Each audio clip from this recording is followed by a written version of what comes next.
Yes, The sir. question about your thoughts about ethanol additives in gasoline in Maine.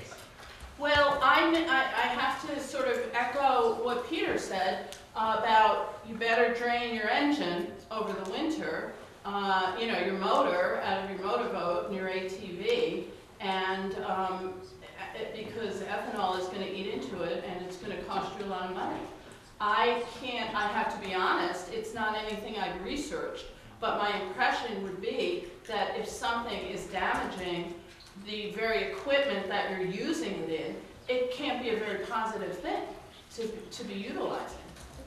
Well, that's a good point. In fact, both for you and for Peter, the best website I can find in the United States right now, in the world, turns out to be the DEP's Bureau of Air Quality website on ethanol. I'd suggest you both go there and look at it right here. It's way, way, way beyond the level at which you currently have it right now. This is not only a very dangerous material, it costs more fuel, fossil fuel, to produce ethanol than you get from ethanol. That I know. And everything that it says it's doing, reverse it. It should be one of those games where it's like backwards. If they say yes, it really means no. And it's a result of the out-of-state suppliers and blenders getting 5.1 cents per gallon for every gallon they blend.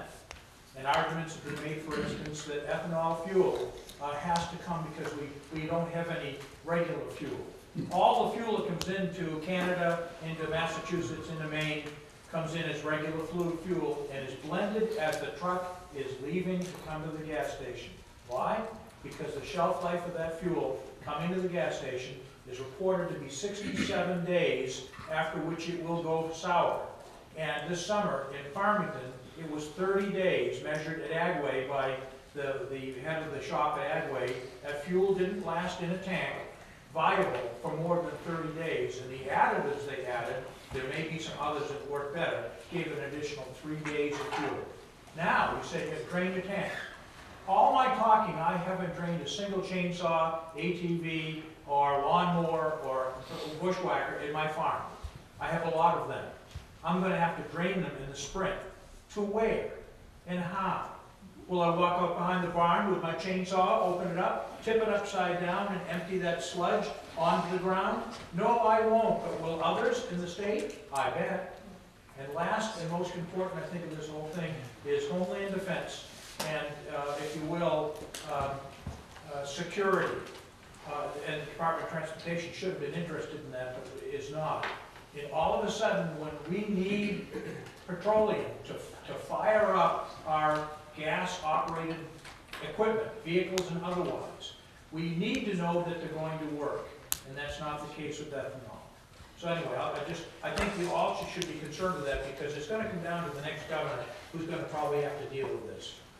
To follow up on that, I think the broader point of that is, and this is what I say frequently when I talk to people about rushing into any new technology, such as industrial wind. Unintended consequences.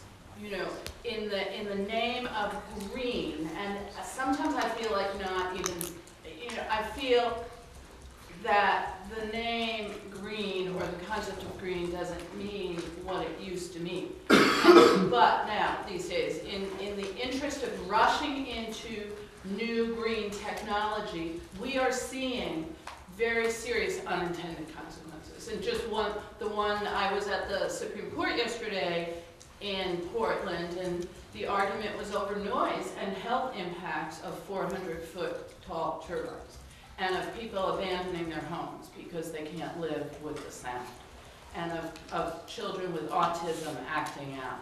And it's really, and who thought, windmills, great. And we're seeing now these impacts, and our state doesn't have regulations to cover these impacts. So they're not regulated, and they can just continue until such time the regulations are changed. So rushing into these things does have serious impacts. Yes? Listening to you talk about small business, medium business, and large business, I sense sort of a tone a little bit less favorable of large businesses.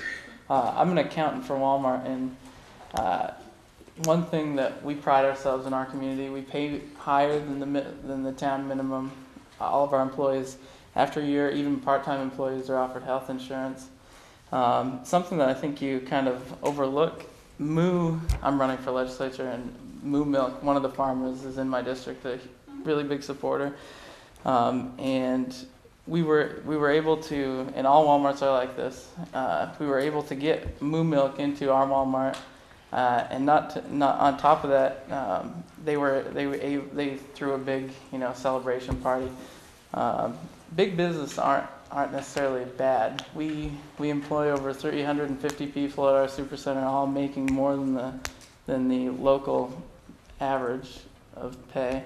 And I just think we need to get away from making big companies like Walmart and Hood, like you said, Hood, abandoned them. They did kind of abandon them, but it was that or the whole business was going to go sour. So you have to kind of look at all the aspects of. Well, I commented that for 5 years, MBNA was a great employer in the Mid-Coast. Well, and they were sold. I mean, they didn't just say, right, all that. Maine. They were sold to Bank of America. So, right.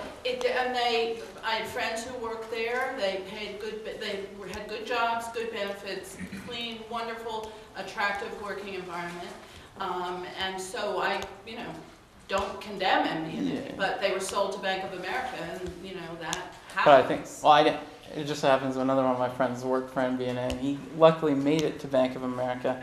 And for a while, he kind of was upset that MBNA got bought out by Bank of America until he was in upper level management in MBNA, and he quickly realized once this recession hit that if Bank of America wouldn't have bought them, MBNA would have been gone with this recession anyway. So I don't think you can blame Bank of America. I think Bank of America just had the ability to see what was coming down the pike and help sort of minimize that loss, so that they saved, I don't know how many people are employed in Belfast, but there's quite a few people that are employed there. They were able to save that many jobs. In Presque Isle, our MBNA closed down, but behind it came a new company called Connect North America. Once again, they're employing over 200 people now in the same building, and they're paying, better than the local minimum wage. And so, I mean, there's every door that closes, a new door opens. But I just think these big businesses, you can't isolate them. Small businesses depend on these big businesses too. Yeah, of course. And I did talk about clean businesses, and these are clean businesses. These are not businesses that are impacting communities or the environment. These businesses are, when MBNA left Rockland, they left behind a most beautiful facility, which is now a waterfront restaurant in a marina. So it just went very smoothly from being a corporate, building with workers into hospitality. And so I don't condemn them at all. When I said attracting out-of-state companies, I didn't mean companies that have a presence in, like Walmart or MBNA or B of A or something, that have a presence in the state just because they're big nationally or internationally.